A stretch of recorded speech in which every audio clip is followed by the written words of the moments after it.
Well, we are joined today with a very special guest. Her name is Lisa Fellers, right? I almost want to say Feelers sometimes, but it's Fellers, right? Lisa Fellers, and you are our head of community development here. Am I saying that correctly? Sure, sounds good. Sounds good. We just made up a title for her on the fly. Your new title is. So Lisa, you've been with the Lighthouse for what, three plus years? A little over 3 years. A little over 3 years, yeah. And been with us and doing a fantastic job. Thank you. And we're just gonna maybe get to know you a little bit here, and also get to know how you help the Lighthouse with our mission. And so yeah, tell us a little bit about yourself. Are you from Fort Worth? Well, that's a loaded question. Uh-oh. So I'm actually a Texan. My dad was in the military, so I was born at Lackland Air Force Base in San Antonio. And I've lived in several other countries, learning Spanish and just traveling, of course, as a family in the military. But for some reason, I always end up back here in Texas, in this hot heat of Texas. Boy, it always gets hot, especially on this time of year, the humidity. I rode through San Antonio last weekend. We went down to Corpus. So really? Corpus, we were going to stop at the Riverwalk on the way back, but didn't get a chance. I know, so that's I'm sure you grew up around that. Absolutely. Yeah, absolutely. Yeah, the Riverwalk is great. And yeah, so I ended up going to college at UT Arlington. Graduated from there twice. My undergraduate degrees in communication, PR, journalism. That was it was like a big degree title at the time. Yeah. And also I have a degree in Spanish. I finished my Spanish degree over in Spain, went to the University of Sevilla. So that was really awesome. And my first job actually was at the Salvation Army here in Fort Worth. Nice. I did PR and I promoted, have y'all heard of the angel tree? Okay, at Christmas time. So my job then was to find companies who would put up a tree in their lobby or in their place of business, and as well as doing so many other things. But anyway, that was just a really fun job. I was the director of public relations, and then just continued with the director of communications jobs. I worked for some universities. I worked for the Hispanic Chamber of Commerce here in Fort Worth. I worked for the Texas Department of Health for the state as the public health promotion manager for Region 4-5, which is like 49 counties. And anyway, so I'm not going to tell my age, but the first 20 years of my career was more PR, media relations, marketing, communications. And then the last few years has been fundraising. And so hence I ended up at the Lighthouse. Excellent. So you sound like you've developed quite a skill set for yourself over the past few years of your particular career. What's been really fun is I didn't know what I was going to do whenever, you get out of high school, you have no idea what your future's, what you want to do. I mean, for a 17, 18-year-old, you're like, what do I want to do with the rest of my life? So I remember I really did. I prayed about it, and I looked when they actually had a paper catalog, and I was flipping through the catalog of UTA, just reading all these degree plans, and I came across public relations, and then I read about, certain kind of people who are in that field. And I thought, that sounds like me. I like to talk and influence people in positive ways and help people and give back. And right then I was like, I just felt like that was what I was supposed to do. And so I believe like the first 20 years of my life kind of prepared me for now. In fact, I was at my last place of employment. I don't know if y'all are local, you probably heard of the Warm Place. The Warm Place is actually just a mile or two from the Lighthouse. And it's a grief support center for children who've experienced a death, loss. Wow. And my mom died whenever I was 26. She was 49, and my brother was 8. Same mom, same family, but just he was a surprise when my mom was 42. And anyway, because of my brother losing his mom, my dad and my brother and I went to the Warm Place way back in the day for comfort and some counseling and encouragement. And anyway, so I used to work there, which was way cool. That was my job right before the Lighthouse. And my first week on the job, I was at the Warm Place, just kind of walking through the kitchen area. And one of the board members, he's the treasurer of the board, and I'd never met him. He just said, "Hello, Lisa." And I said, "Well, hi." And he said, "So, Lisa," and he used to work at Alcon. He was like the retired CFO from Alcon. And he goes, "So are you, how do you feel about asking people for money?" And without even thinking about it, I said, "Oh, money and I, we dance." And I thought later, wow, that just kind of came out of me. And I thought, what did that really mean to me? I think growing up in a home where we were always going bargain hunting and garage selling and always watching pennies. My dad, I would have to say he was kind of stingy, but I got part of that being frugal and being mindful of money and how to spend it wisely. I hopefully took the best out of that. But I think it's really served me well in working as a fundraiser in the nonprofit world, because I treat the Lighthouse money as if it were mine. And when I'm not like, when you think of a fundraiser, some people may go, "Golly, I wouldn't ever want to do that." Would you think that? Would you like to do that, Kevin? You want to go ask people for money? I have to learn from you. Oh, what about you, Sean? How do you feel like thinking about like asking people for money? Oh my, yeah, that's maybe I should practice asking for money by asking Sean first. See if he can give me a loan. He keeps asking. I keep telling him no.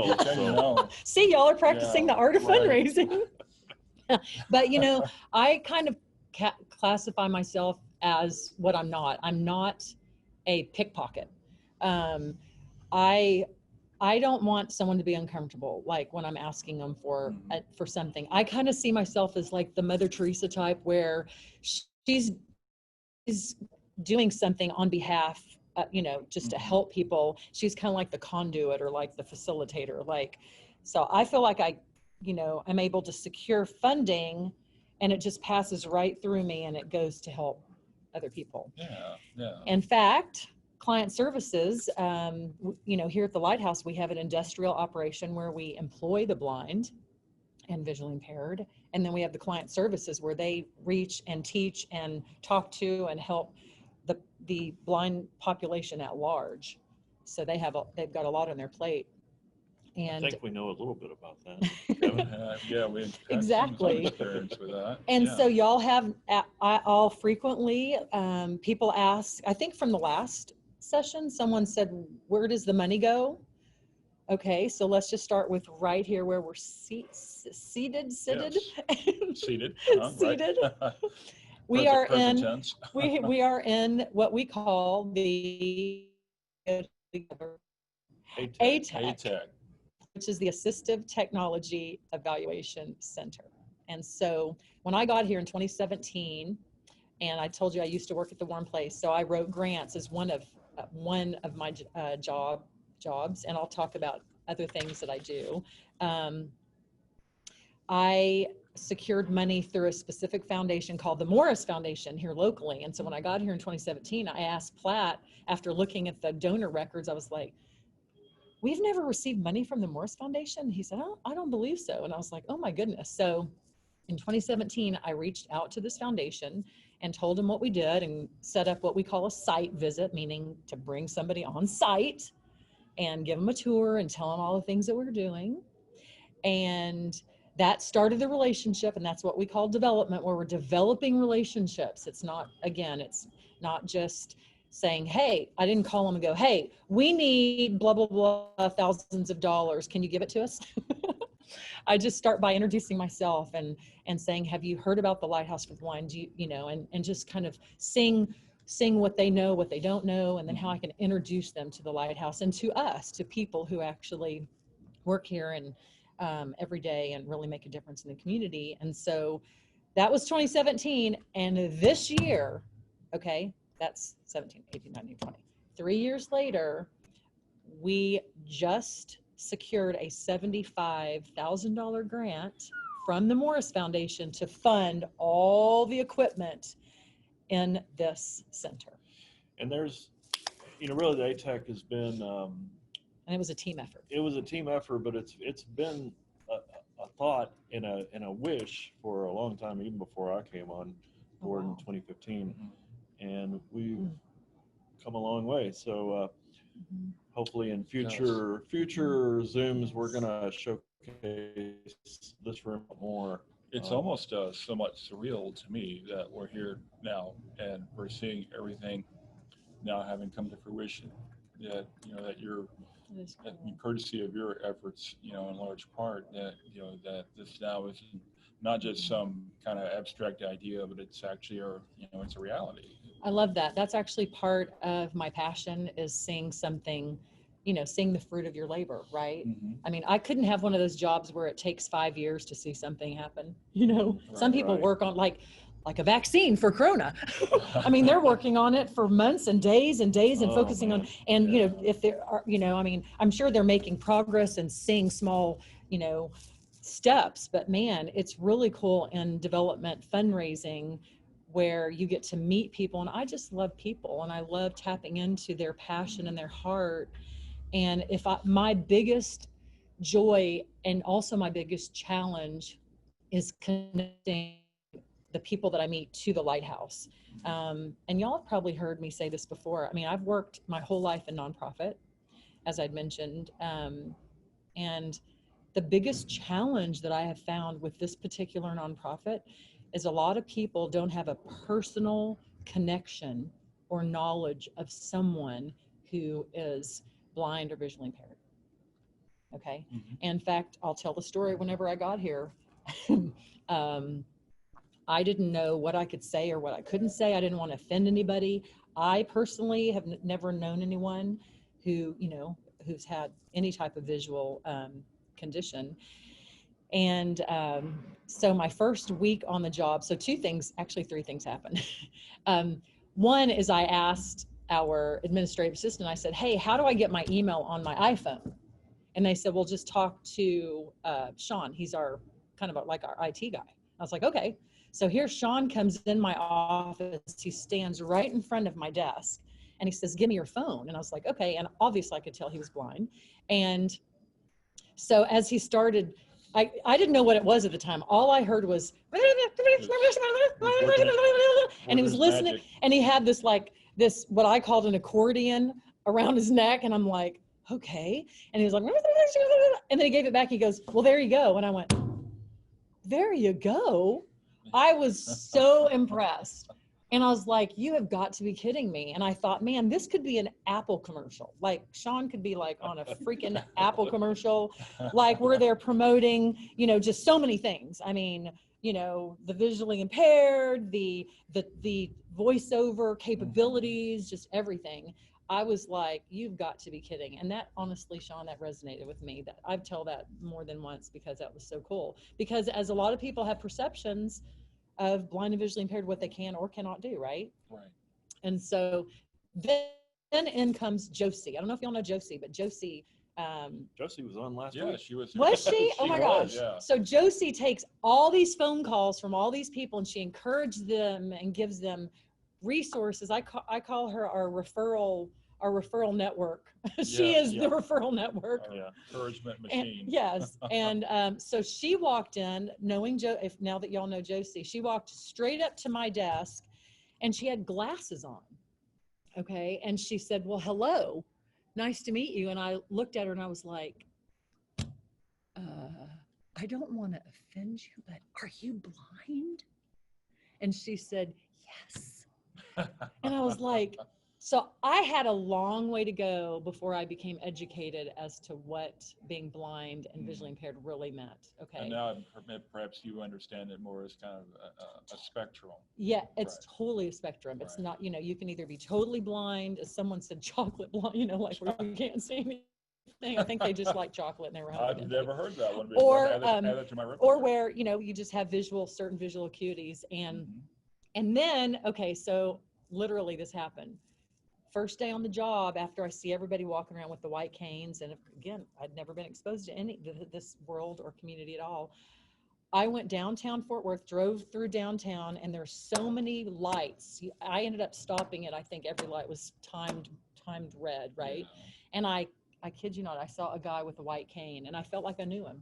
Yeah. I thought, I am now connected to the world of blind and visually You're impaired. like, And I "Hey, rolled that my kid window looks down. familiar." I rolled my window down and I said, "Hi."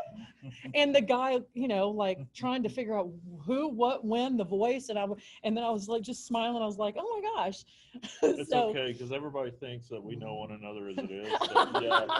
Right. Oh my gosh. So basically, I truly have become obviously very connected, and not just from what I know, but just, I will never see blindness the same ever, Right. ever, ever. And, I also tell people who aren't blind, I go, you know what, you need to take care of your eyes, like wear polarized, sunglasses. That's right. And I just read an article about LED lights and how LED's fine, but you just don't want the bright ones. And y'all may want to tell your family members and your Right. friends, it's the Don't go bright into the white. light. It's the bright white. What'd you say? Don't go into the light. Yeah, don't go into the light. It's the bright white, the day ones that are blue that are really not good. You need the warm, the warm yellowed ones, that because they're saying it's causing irreversible damage to the retina. And I'm like, holy moly. Let me ask you. When you started here, you went through one of our we call it our bat training, our blindfold training. Oh, I do remember that. Can you share about that a little I bit? do remember you were my like mentor, and I think you probably, I did typing with him, and he had these what they call the bump dots, and he's like, I was blindfolded and I had to type, and I remember you saying, you go, you did pretty good, Lisa. You did. And but again, of course, that was because I had experience prior to, and but yeah, I often think it was so funny you'd say that, because even last night I had turned all the lights off in my house, and I went to fill up my dog's water bowl, and I stuck my thumb in it inside, and I filled it up in the bathroom because I couldn't really see, and I remembered, and I remember that a lot. And as soon as I felt the water, I turned the water off and then walked it in there. And I thought that is something I learned at the Lighthouse. Yeah. Now I think also you had done a little bit of cane. Oh, yes. Training under blindfold. Yeah. It was very brief. Yeah, very. I think I went outside, and I think then they said good luck. They said good luck. Oh, goodness. They pushed you right out of the net. And speaking of that, that's one thing actually, I frequently ask all of the departments and our manufacturing what their needs may be, so I can raise money for specific things. Yes. And that's what we call restricted gifts, because it's restricted towards something specific. And so I've asked client services, and y'all have told me what specific things have y'all mentioned that y'all need that we were been able to secure. Right. So case in point, at one point we had discussed. Well, that's easy for you to say. Yeah, I know, right? So let me start that over again. So we had discussed video magnifiers that were handheld with a sharper image variety. And I think they were about a 3-inch screen.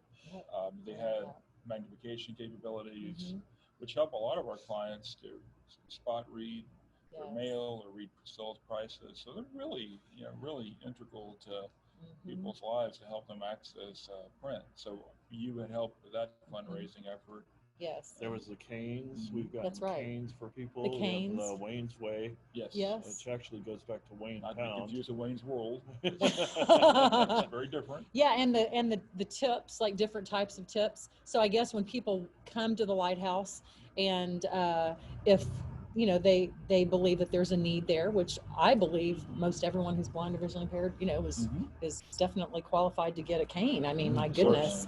And so we have a couple different funders. See, I think being here over 3 years now, it takes a while to kind of get to know the needs of your organization, and then also the funders and what they like to fund or what their interest and their affinity is. And so we have a couple specific funders who really love to give money to us so that we can give things away. And so Kevin, as you go into homes and you give, you will.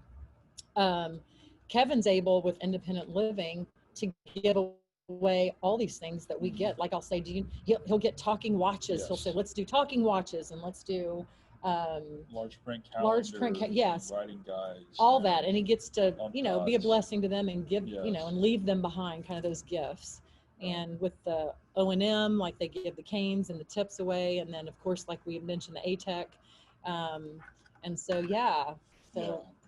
And all these fundraising efforts really, when they go into our facility, we operate from the model of empowerment.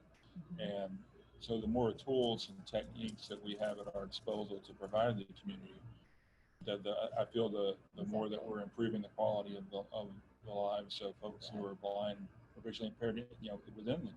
You bet. Right? And even like the kiddos in high school, junior high school, they, we have Camp Lighthouse. Yes. And that's through Camp Carter, and that's every year. I don't know how long we've been doing it. Do you know how many years?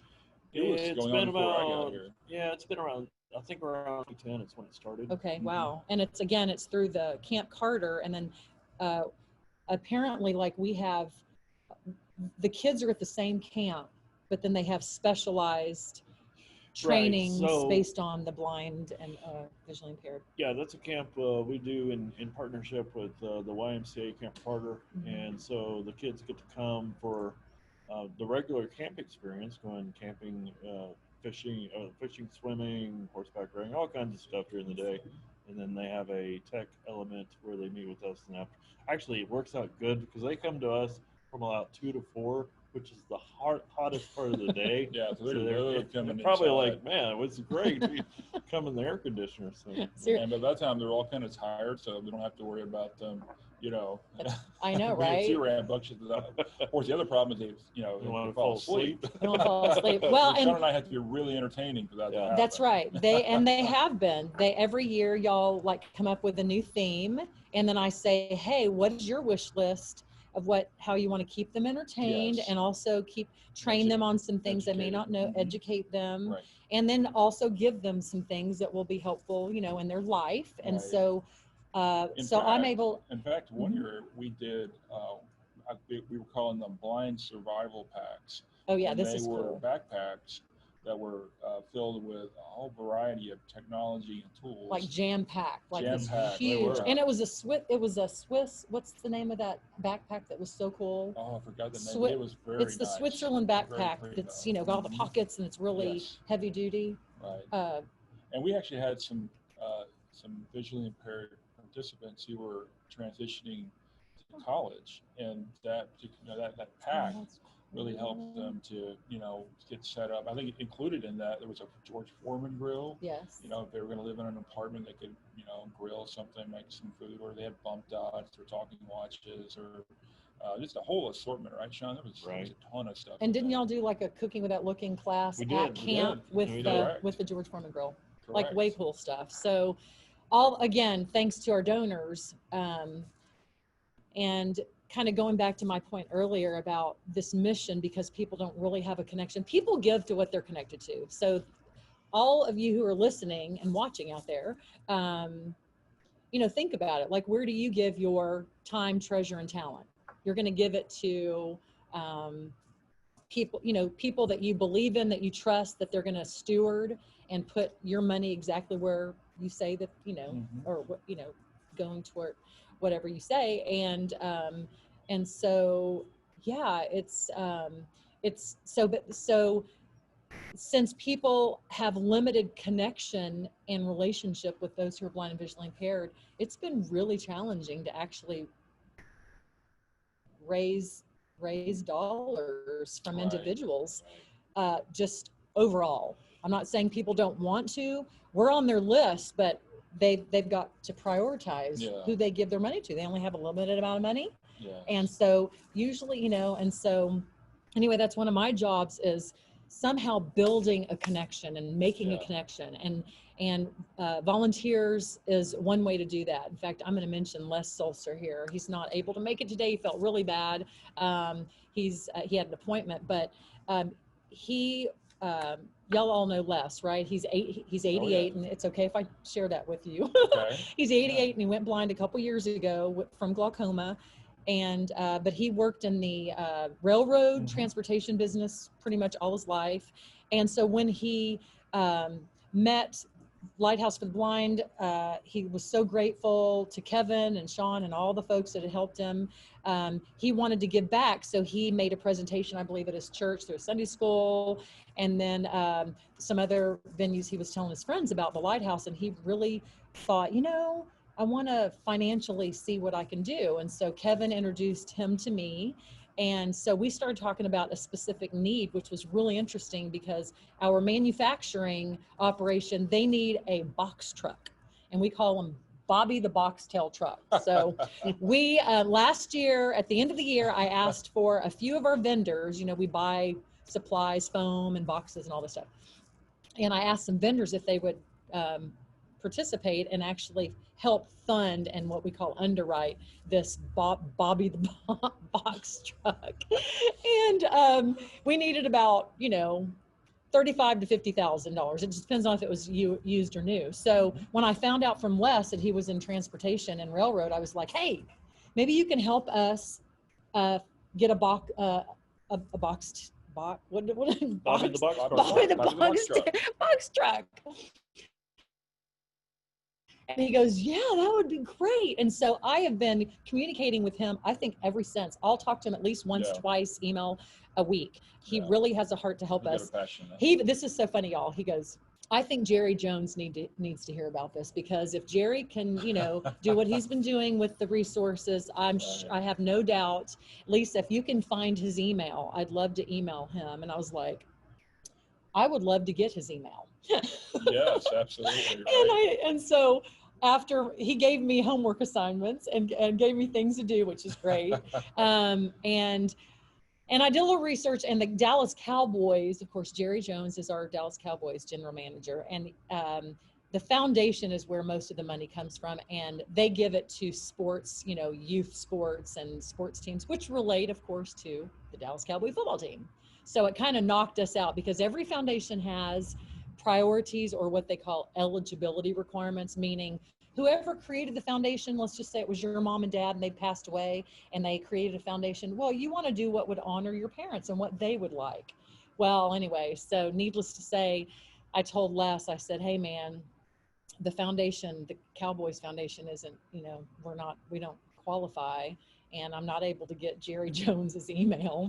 So let's try some other venues. So he's gotten really creative, and he's gotten some responses and gotten some quotes from some dealerships. Wonderful. And I'm impressed. And so he said, hey, I've got a couple quotes and we're ready for, you know. And so in fact, I'm going to tell on him, but he said, you know, while we're waiting, he said, I'll be willing to donate XYZ to this fund. And I said, well, that'd be great. I said, he said, if I lived where I used to live, they called it the $1 million cul-de-sac, or the millionaire row, where, you know, used to live.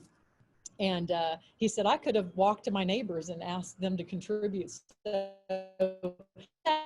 actually now calling his friends to help get contributions for Bobby the Box. Yes, he's an ambassador. And people who volunteer and get to know what we do, and also have experienced the services that we provide, they are more willing to help out. And so anyway, so this to you, Les, good luck to you and to me for bringing this big fish in, because they really need it. Speaking of our viewers, Becca, do we have any questions so far? If anyone has a question and you're dialed in on the telephone, you can press *9 to raise your hand. You'll be recognized and you can ask your question. If you're on the computer, it's Alt-Y, and on an iPad, you go to More, and then there's a raise your hand button in there. Any questions or comments for Miss Lisa? I see that hand. No, I really don't. I can't even see a screen. Go ahead, Anthony. You'll have to unmute on your end. Well, I want to say hello to everybody. I just got on, but I do have a question, because I'm sure this might have been addressed already. I do understand that the Lighthouse of the Blind works with the state of Texas, or the Texas Workforce Commission, or solutions people, to train people how to walk with a white cane, how to be mobile, independent, and so forth. And I understand that they give you guys resources to operate. And I understand that that's where that's your bread and butter, how you guys operate through the year, providing they have people to send you and to be a vendor and so forth. And my understanding is that I'm on the community side of the fence. So basically I have to wait my turn when there's available spot open to be able to get my classes in and so forth. That's correct. Is that how that works? More or less? Well, okay, I can address that. So we do have contracts with the state, but our community referrals are based under our donations. That's how those are handled.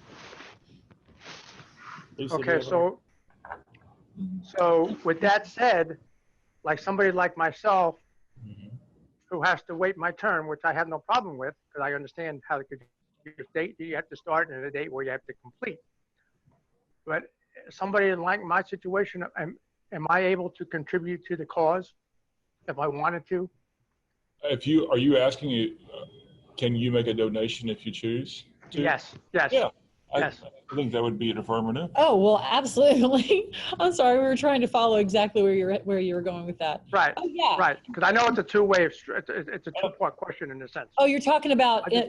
So you're needing services. You're talking about if you can make a donation for services. Is that kind of the question? Well, that to help promote Oh. what you guys are trying to do for me, to give something back to the Oh, Lighthouse of okay. the Blind. Yeah, Well, sure. I just can only address the fundraising donation side of things, and the client services has their particular program. So yeah, so we'll just kind of keep those separate, but definitely how we raise money at the Lighthouse is through several ways. Actually, we send out like a paper appeal a couple times a year, what we call the spring appeal, and during the holidays. We also do a vendor appeal where we ask our vendors if they would give back and kind of pay it forward. I'm sorry, I can hear some. Okay. Oh, that's okay. And then there is an annual event called North Texas Giving Day, which is the Metroplex wide, Dallas, Fort Worth, all the areas here in our region. There's one day of the year where even the TV stations are all promoting for people to give to their favorite organizations, and we participate in North Texas Giving Day, and it's primarily a social media campaign that Rebecca is very involved with me on that, since she's our communications coordinator. And we also, for example, last week I heard that we had a need for some equipment in our optical finishing lab where the blind make glasses for the sighted, and I heard about a need. And so in my mind, because I've been here a few years, and I kind of know who likes to give to what, I emailed a specific person, and I think this is the fastest response time ever. Within 4 hours, I had asked for like a $6,800 gift for equipment for the lab, $6,800. And the person responded back within 4 hours and said, we'll give you $10,000 and just use it for whatever else you may need, which was amazing. Again, that's part of my job, is developing these relationships. So I know who gives to what and who has a heart for what, and I can just spit out an email and send it to them instead of filling out a formal grant application or a proposal. And we also, there's so many other ways. I ask just individuals, is what we call major gifts, where I'll just call someone individually and say, would you be willing to personally make a gift? Which kind of goes to what you were saying. So yeah, we can take this offline, and I would love to talk with you about making a gift for the Lighthouse. So Thank you, Anthony. One thing I just wanted to address real quick is that, whether it's a contract or a community referral, neither one of those takes priority over the other. It's just the fact that we have three people here, O&M, AT, and independent livings, but it doesn't matter where the source comes from. We treat everybody equally. In other words, if you're not with the state of Texas and you're a community referral, it does not exclude you from receiving services in a expedited manner. Mm-hmm. And so another part of my job is thanking donors and stewarding them. And, I write personal notes. I'll send things. I'll send cards if their mom or dad died, or if I hear of something. That's part of building relationships. And that's a big part of development, is you just don't, come to work and then ask for money and call someone, can I have money? I mean, there's a whole stewardship and a thanking part. And so when I got here a few years ago, I created what we call a donation appreciation reception, a place where all those who have given money to the Lighthouse and who donated, as well as our board who are givers, we all have a really great reception, and I'm able to get a sponsor for that, so they don't have to. So I say, okay, so the food you're eating tonight is not because you gave money and we bought those biscuits, you know. So they know that the money was provided through a sponsor specifically to thank the donors at the Lighthouse. You know, there was one specific example that came to mind when you were talking. I think it was a couple of years ago. There was an effort that you and Mr. Becca had worked on regarding our stitchers, and there was wasn't there a stitcher? You needed a new stitcher. Yes, yeah, we needed a box stitcher actually. Box stitcher. Yeah, and so basically one of our core business units that our blind employees work on, this pretty much an assembly line, is making boxes. And so the box stitcher, it's kind of like a stapler, a big old stapler, but for boxes and cardboard. And so our two, they were so old. And so we just got creative. And I think that's when we sent out the spring appeal, which was in the springtime. It was specifically restricted for, meaning all the money that we were going to get from that appeal, that paper appeal in the mail, was going to underwrite the box stitcher. And we ended up getting almost, $14,000. So we were able to get 2 box stitchers, which was awesome. And we did it by, we put like, if every donor of the Lighthouse, I think at that time there were only 824. Now, where I used to work at the Warren place that I was telling you about, we had like 25,000 donors in the database. But we were, we have a different type of organization because we have our manufacturing and our client services. But anyway, but I said, hey, if all 824 donors give only $17, we could raise X amount of money.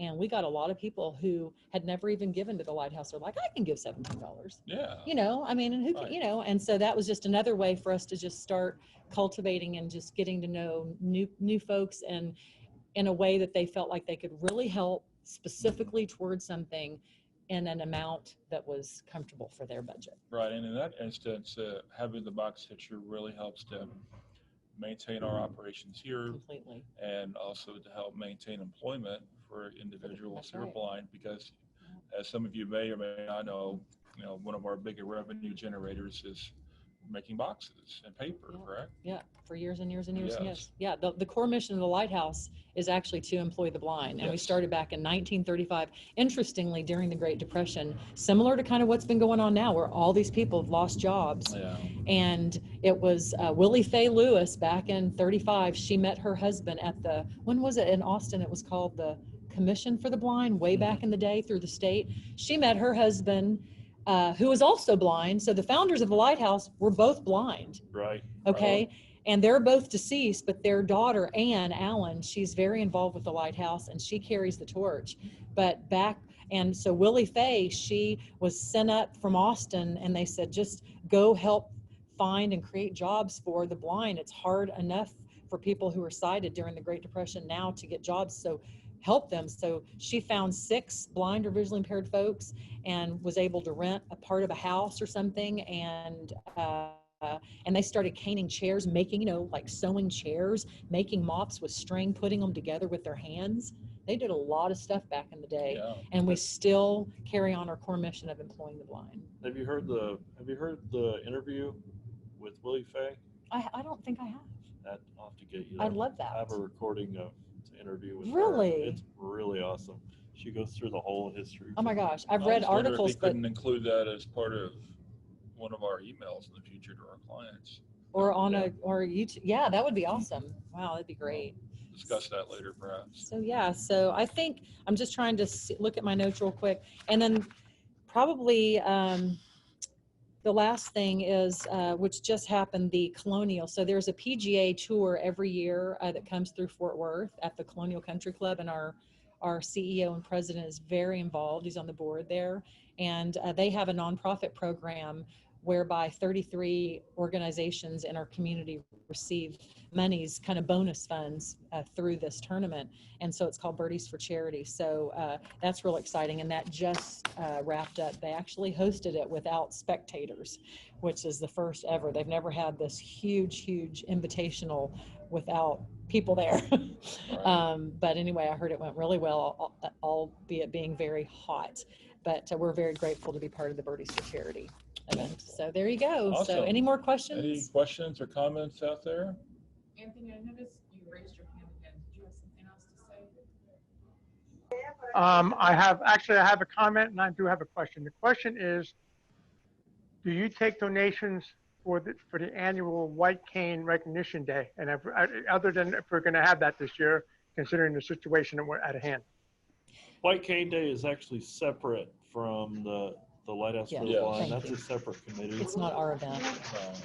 Okay. It's not a Lighthouse hosted event.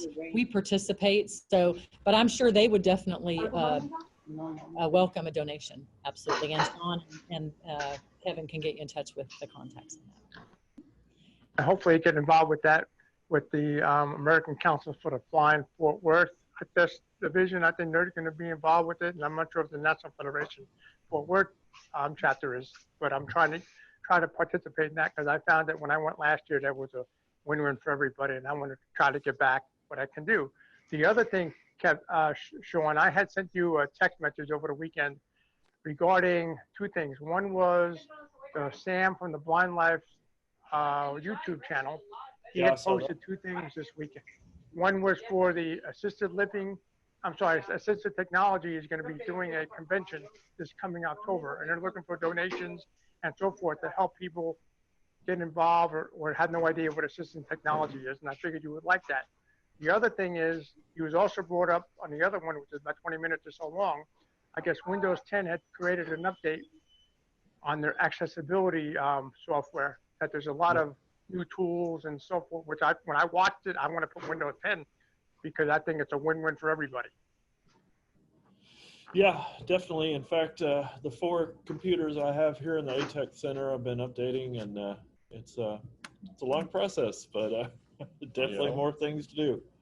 Awesome. Well, thank y'all very much for having me today. Absolutely. I really appreciate it. And if there's not any more questions regarding development, fundraising, kind of what we do, or for the guys here. One last question Sure. I would ask is if those who are listening out there, if they would like to make a donation to the Lighthouse, what would be the best way to do Okay, that? we have a couple ways. If you want to go online and click donate now on our website, you can. If you want to call me, I'll be glad to walk you through the process. And if you want to pay with a credit card, you can mail in a check, whatever works for you. And if you want it to go toward a specific thing and talk about those items, we can take that offline. I'd love to talk with you about that. Awesome. Thank you very Thank you, much. Lisa. You rocked it. I want Oh, to call Bob out, because Bob had questions the other day for Lisa. Bob, do you still have any questions?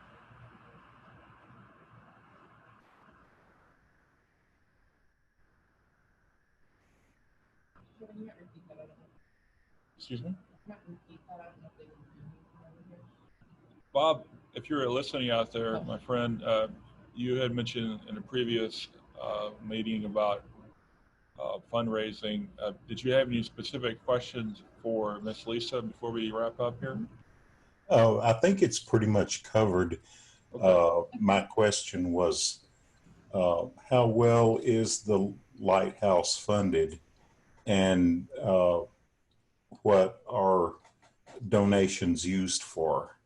And I think that pretty much got covered. Yeah. Excellent. Feel free to elaborate on that if Yeah. there's more to it. and I think I can speak for most nonprofits, if not all. It's been a rough year, Yeah. given COVID and people losing jobs. And in fact, we did not even send out a spring appeal, and appeal meaning asking for money, just because we were not comfortable doing that because people were being hit financially and economically. And so we believe it's all going to work out. And, so yeah, we just get little blessings here and there. And like we said, with this ATEC, getting that $75,000 from the Morse Foundation, and just all these generous donors that we're very thankful for. So Yes. anyway, well, thank Thanks, you. Lisa. Thank Thank you all, you, Lisa. guys. Thanks for coming, and thank you, Lisa. Yes. Thank y'all for having me. You Bye. bet.